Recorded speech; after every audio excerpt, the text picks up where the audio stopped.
Uno de ellos es que si la partícula se mueve a lo largo de una línea recta, escuche bien, compañero. Imaginémonos que la partícula se mueve a lo largo de una trayectoria recta, como el ejemplo que que están observando acá, totalmente horizontal, como que el origen pierde su sentido en esa parte, compañeros. Pierde la orientación, entonces ya no podemos hablar de que el radio se detiene por un instante para generar ese pequeño diferencial, que justo ese pequeño diferencial tangencial es la apertura que tiene el origen respecto a la posición del radio. Entonces, existe un caso particular que es justamente el que estamos observando a continuación. Si eso llega a ocurrir, si la partícula se mueve a lo largo de una trayectoria recta, pierde la curvatura, ¿estamos de acuerdo? Entonces, el radio ahí es infinito. Por lo tanto, el radio simplemente va a influir en la relación que tenemos de la función. Quiero que lo observe. Ayer la demostramos, ¿no? Si esto es infinito, cualquier constante, o sea, número, ¿verdad? A eso nos referimos. Sobre algo infinito, ¿se acuerdan en la clase de cálculo? Eso se acerca a cero. Es como que usted divida cualquier número, póngale 5 sobre infinito. Si usted divide 5, por ejemplo, sobre 1.000.000, eso se va a aproximar a cero, compañeros. Sí. ¿Ok? Ustedes lo pueden hacer incluso en su calculadora en este momento. Esa es la razón por la cual cuando en un ejemplo que ustedes encuentren en el que la partícula se desplaza en línea recta, pues no va a existir la normal porque al final es cero. Eso es lo que significa, ¿no? En ese sentido, pues la magnitud ya no tiene componente normal, ¿verdad? Porque si ella es cero, entonces cuando nosotros encontremos esa magnitud, recuerden que se encuentra por el teorema de Pitágoras.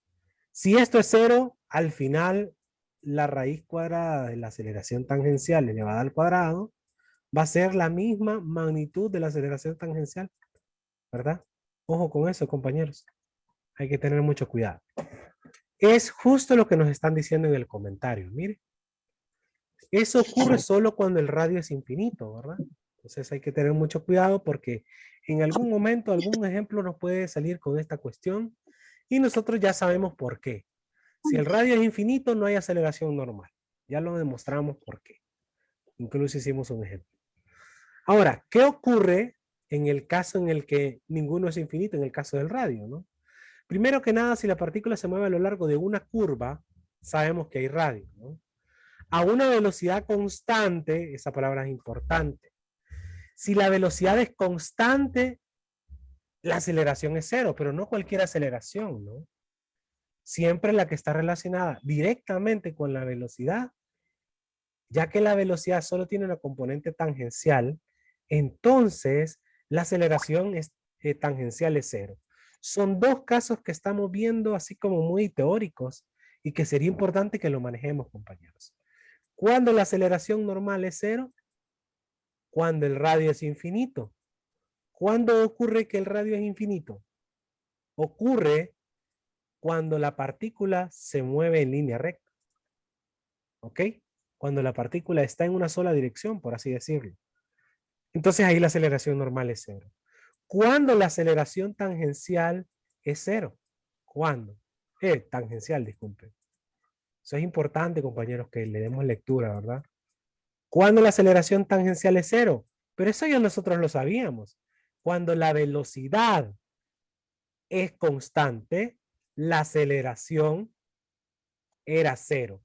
Pero no cualquier aceleración. En este caso, la única que se relaciona directamente con la tangencial es la aceleración tangencial. En ese caso, así como en el caso anterior, suceden dos cosas, ¿verdad? Ya lo demostramos por qué. La aceleración normal en la parte de arriba es la misma magnitud.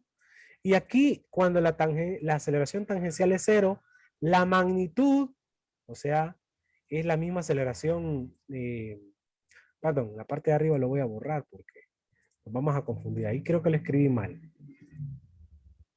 Porque si la aceleración normal es cero, entonces la misma tangencial es la misma aceleración.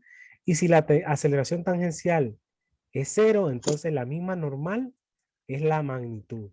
Son dos ejemplos clásicos que nos vamos a encontrar en la resolución de problemas, compañeros, de esta sección, ¿verdad?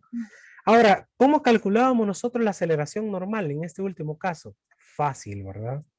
Para demostrar esta fórmula ayer nos estuvimos 40 minutos, ¿verdad? Simple, velocidad elevada al cuadrado sobre el radio. Hay que tener mucho cuidado porque es cierto que la aceleración, que la constante, perdón, es cierto que en el ejemplo anterior hemos mencionado que cuando la velocidad es constante, quien es cero es la aceleración, ¿verdad? No la velocidad. ¿Estamos de acuerdo, compañeros? Cuando la velocidad es constante, la aceleración es cero, pero la velocidad no es cero. ¿Cuándo ocurre que la velocidad es cero? Cuando hace su máxima altura. Ahí sí la velocidad es cero. Son cosas muy distintas. Bueno, ya hemos mostrado dos formas de hacer cálculos para poder determinar las magnitudes. Simplemente les voy a recordar. ¿De dónde sale la tangencial? Pues si tenemos una función o de repente tenemos la velocidad, recuerde que es la derivada del desplazamiento, sería la velocidad, ¿no? Y para nosotros la derivada de la velocidad sería nuestra aceleración tangencial. Y usted puede decir, por si no lo recuerda, la velocidad realmente solo hay una, que es tangencial. Claro, hay un ejemplo por ahí, ¿verdad? Que toca un poco, pero la verdad que solo tiene una relación directa con la tangencial. Así que hay que tener mucho cuidado. Creo que lo vamos a hacer, de hecho. Entonces, esta velocidad tiene que ser por fuerza tangencial. No hay otra. Es la única que está directamente relacionada con la velocidad. ¿Y cómo determinamos la aceleración normal? Pues con la formulita anterior, ¿no? La única velocidad que hay tiene que ver con el área tangencial sobre el radio. A menos que la velocidad esté relacionada con el radio, pues directamente podríamos calcular la normal. De lo contrario, no. Eso no ocurrió ayer. Entonces, al final, por consiguiente, la componente normal de la aceleración representa el cambio de la dirección de velocidad. Eso ya lo sabíamos. Esos ejemplos los pueden visualizar en la parte inferior, ¿verdad? Si usted observa, en la primera, ni tangencial ni la normal, ojo que por acá venía el radio, ¿verdad? No nos lo dicen. Por aquí está el origen. El radio tiene que venir alineado a la aceleración normal. Eso lo representa la formulita, ¿eh? Es la única que está directamente proporcional a la aceleración normal. Por otro lado, la aceleración tangencial sabemos que depende de la velocidad tangencial y es el ejemplo clásico donde ninguna de las dos es cero. Por otro lado, tenemos otro ejemplo, otro caso en el cual la partícula se mueve en otro lado de la curvatura, ocurre lo mismo, hay un punto de origen y sabemos que el radio está directamente proporcional a la aceleración o en este caso el componente normal, ¿no? Recuerden que por aquí surgía que este delta T es el mismo grado de inclinación que tiene respecto a la componente unitaria de la componente magnitud. Así que hay que tener también mucho cuidado. Esto lo hemos visto el día de ayer. Bueno, y el otro pues será el ejemplo en el cual el radio es infinito, ¿verdad? Si el radio es infinito, entonces no hay aceleración normal porque no existe en ninguna fase de esa línea recta un pequeño diferencial de ángulo. No existe, de hecho. Se va hacia el infinito, por lo tanto, la misma aceleración tangencial es la misma magnitud debido a que la normal, que está relacionada con el radio, no existe. Esa es la retroalimentación que hemos hecho del día de ayer. Y hacía falta agregar formalmente, porque ya lo hemos visto. El día de ayer yo les comenté las dos suposiciones que hacen, ¿no? El libro. No las vamos a demostrar porque la verdad que es otra cuestión, ¿verdad? Es otra asignatura, pero sí vamos a mostrar de dónde han surgido. Miren el resumen, es muy importante, compañeros, que ustedes lo vuelvan a visualizar prácticamente lo que hemos visto. La velocidad es la derivada del desplazamiento. Por cierto, es tangencial, aunque no se lo digan, ¿verdad? Pero es tangencial. La aceleración tangencial es la derivada de la velocidad, por lo tanto esa aceleración se vuelve tangencial. Mire. Yo sé que de tanto repetirlo, pues eso va a funcionar, ¿no? Existe en algún momento para derivar o integrar, si es posible, si existe una función, recuerden, había una ecuación que alineaba aceleración, desplazamiento y velocidad. Lo que sí hay que tener claro es que en esa función, debido a que el desplazamiento está alineado a la velocidad y la velocidad a la aceleración, Esa es aceleración tangencial. No es otra, compañero, no es normal. Entonces hay que tenerla clara también, a menos que en el problema lo mencionen, ¿no? Si la aceleración tangencial es constante, mire, lo que ocurre es que es una componente, ¿no? Entonces, al ser constante la aceleración, ojo, a veces no lo dicen, se lo voy a decir, pero esa palabra constante nosotros aprendimos que es un sinónimo en el primer parcial de utilizar estas tres ecuaciones. ¿Lo recuerdan, compañeros? Cuando la aceleración es constante, las formulitas de movimiento rectilíneo son las adecuadas para resolver un problema. ¿Sí o no que lo hicimos en el primer parcial? Sí, ¿verdad? Y esa aceleración es tangencial. No hay otra. ¿Ok? Hay que tenerlas muy claras en el repaso. Finalmente, una de las suposiciones, ¿verdad? Está aquí en la parte de abajo. Bueno, la aceleración normal que ya sabemos cómo calcular. Las suposiciones ayer la escribimos, pero la vamos a volver a mencionar. Cuando ese radio no lo tenemos directamente como un valor constante, entonces existe una forma de calcularlo. Esto era una formulita que teníamos allá en cálculo 2, específicamente surgía cuando calculábamos perímetros o diámetros o radios, por ejemplo, de figuras regulares, en este caso una circunferencia, entre otras cosas. Para poder calcular ese radio es una formulita que se utiliza, mire compañeros, ayer la habíamos escrito. Era, realmente es la raíz cúbica, a ver, no, la raíz cuadrada creo que es. Sí, la raíz cuadrada, bueno, no hay necesidad de colocarle. De todo ese argumento, 1 más la derivada de y respecto a x. Eso en la parte de arriba. Todo esto elevado al cubo, ¿verdad? Ahí está la función. Y eso está elevado al cubo, dentro del argumento de la raíz. Perdón, solo la primera parte de arriba. Ok, todo eso sobre la segunda derivada. Esto no es que estoy elevándolo al cuadrado, compañeros. La parte de abajo es la definición de la segunda derivada. Hay que tener mucho cuidado. Simplemente es la segunda derivada. Ojo, la raíz cuadrada de 1 más dy sobre dx. Ah, sí, esto está elevado al cuadrado. Bueno, en la deducción de cálculo ahí sí nos enseñaban por qué. Sobre la segunda derivada respecto a x. Esto no es que esté elevado al cuadrado, se lo repito. Simplemente es la definición, ¿verdad? Entonces, cuando ustedes observan la formulita, se percatan que la primera derivada está elevada al cuadrado y que la segunda derivada está en la parte inferior. Es como que tengamos más o menos lo siguiente. 1 más y prima, sí, también creo que aparecía. Y prima elevada al cuadrado. Aquí elevada a 3 medios. Sobre y prima, ¿verdad? Que no significa que está elevada al cuadrado.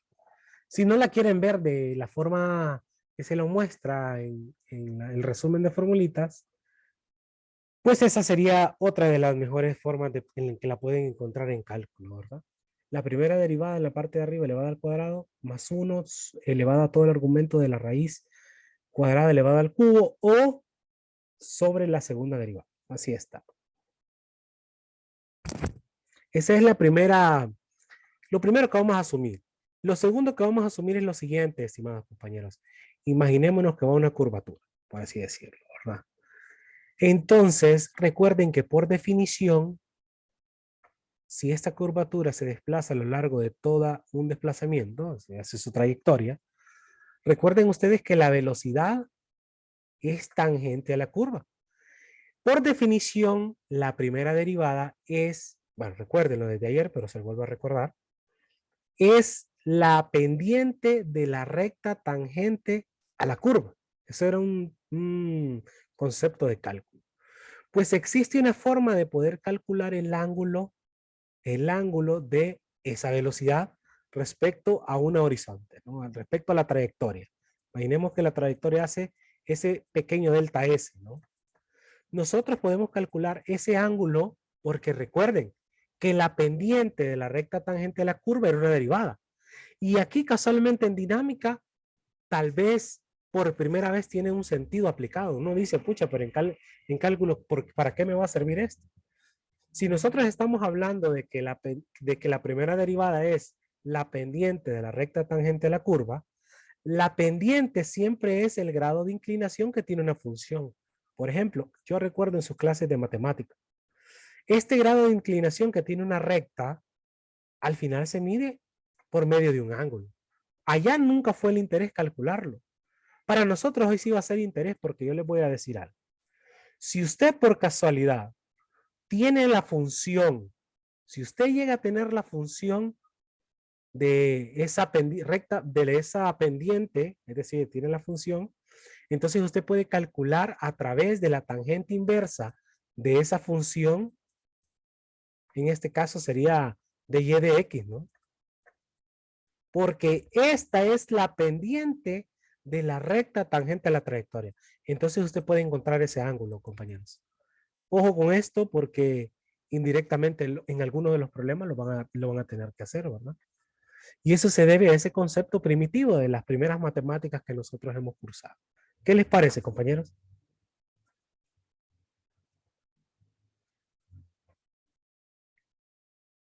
Puedo volver a comentar, ¿verdad? Si hay alguna dificultad. Si por casualidad, por definición, usted sabe que la primera derivada es la pendiente de la recta tangente a la curva. Ojo, la pendiente es un grado de inclinación. Allí en sus clases introductorias encontraba usted una recta y la pendiente se encontraba así, ¿ve? Y2 menos Y1 sobre X2 menos X1, ¿lo recuerdan? Sí. Bueno, esa pendiente nos servía para determinar este parámetro, o sea, el parámetro de mx más b, ¿no? Esta pendiente en cálculo 2, cuando ya estamos hablando de funciones, lo calculamos a través de la primera derivada.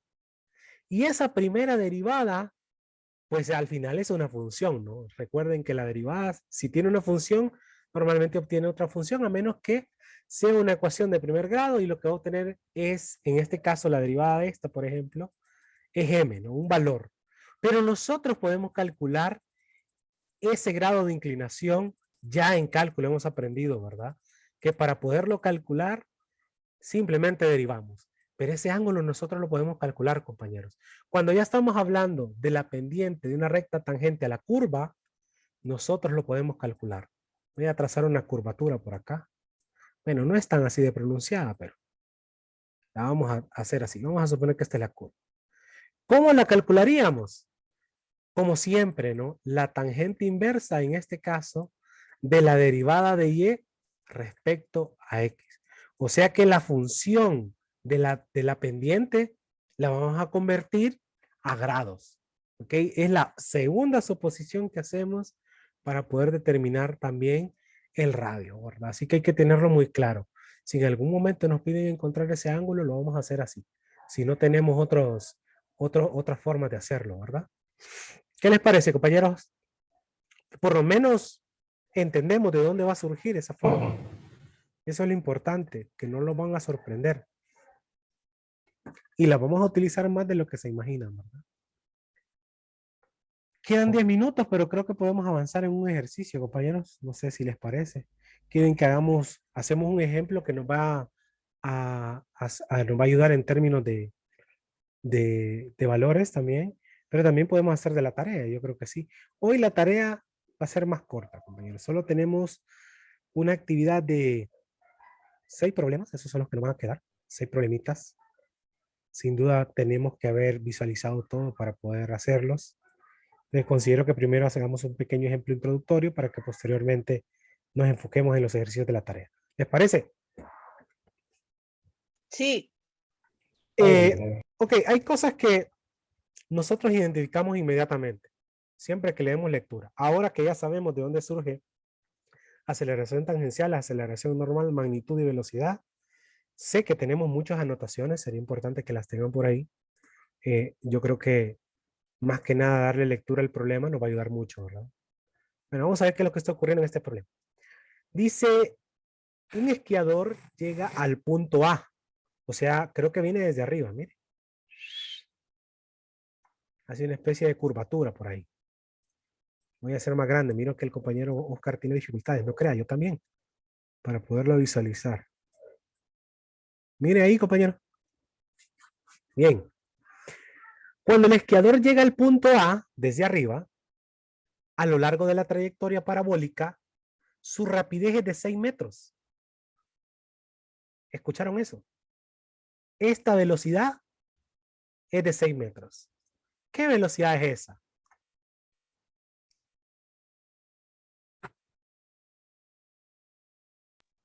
Tangencial. Correcto. Es tangencial. Estamos de acuerdo. 6 metros por segundo. La cual se incrementa a 2 metros sobre segundo al cuadrado, pero ya sabemos que eso está relacionado con la velocidad, ¿no? O sea, de hecho sus unidades son de aceleración, pero ¿qué aceleración es? Tangencial. Lo más seguro que es tangencial, ¿verdad? Ojo con lo que sigue, ¿no? Determine la dirección de su velocidad. Ojo, dirección. O sea, les están pidiendo el ángulo. El ángulo de la velocidad en A. Y la dirección y magnitud de la aceleración en ese instante. O sea que aparte de ello, le piden la magnitud de la aceleración. Asimismo, el ángulo de la aceleración. Hay que tener mucho cuidado. Aparte de ello, dirección y magnitud de la aceleración en ese instante. Y yo le voy a agregar algo más, ¿verdad? De repente vamos a calcular el vector. No sale más barato, me calcular todo de un solo, no solo un pedacito. Ya prácticamente lo tenemos todo calculado al hacerlo. Al hacer el cálculo, pase por alto la estatura del esquiador, o sea, eso no influye. Pero observemos también, observemos, compañeros, que hay un ángulo por ahí, ¿ves? Hay un ángulo. Vamos a ver qué es lo que nos quiere decir al final. No lo sabemos en este momento. Sabemos que en ese instante en que nos piden determine aceleración justo en el punto A, ¿verdad? Porque dice cuando el esquiador llegue en A lo largo de la trayectoria ocurre que la rapidez es de 6 y la aceleración es de 2. Nos piden en ese instante determinar la dirección de su velocidad y la dirección y magnitud de la aceleración en ese instante. O sea, que no nos dan tiempo, pero nos están diciendo exactamente que horizontalmente el esquiador se encuentra a 10 metros y verticalmente se encuentra a 5. Yo siempre se los mencioné. No necesariamente nos van a dar tiempo o velocidad, o tiempo, perdón, también nos puede ubicar a través de un desplazamiento exactamente donde se encuentra el esquiador. Es más, miren qué interesante, nos dan una función, ¿ve? La función de la curvatura.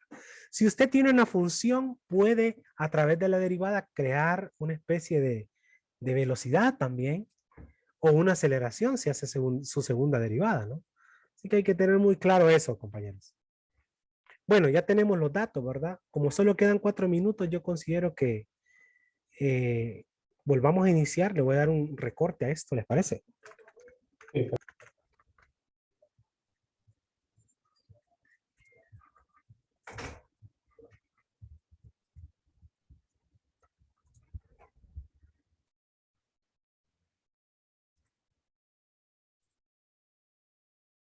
Voy a esperar a que terminen de anotar los datos del problema, ¿verdad? Y volvemos a iniciar.